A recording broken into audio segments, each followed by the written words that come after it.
मनाची। सार्वजनिक न्याय नोंदणी कार्यालय Sangli, Krishna valley chamber, Bharati hospital दवाखाना यांच्या संयुक्त विद्यमाने औद्योगिक वसाहतीमधील कामगार व त्यांच्या कुटुंबियांसाठी महाआरोग्य शिबिर पार पडले। सदर महाआरोग्य शिबिरामध्ये औद्योगिक वसाहतीमधील 204 कामगारांनी सहभाग नोंदवला।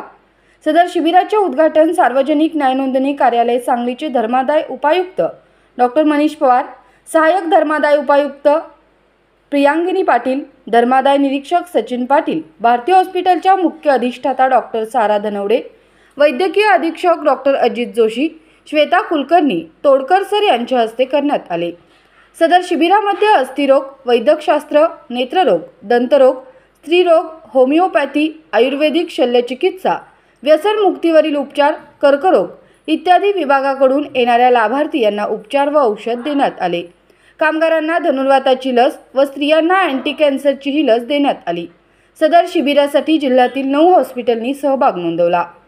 सदर शिबिर पार पाडण्यासाठी भारती हॉस्पिटलचे गणेश यादव, डॉक्टर अभिषेक हळिगरे, कृष्णा व्हॅली चेंबर व्यवस्थापक अमोल पाटील, भारतीचे अभिजित भिसे, माया स्वामी आणि स्टाफ यांनी अथक परिश्रम घेतले।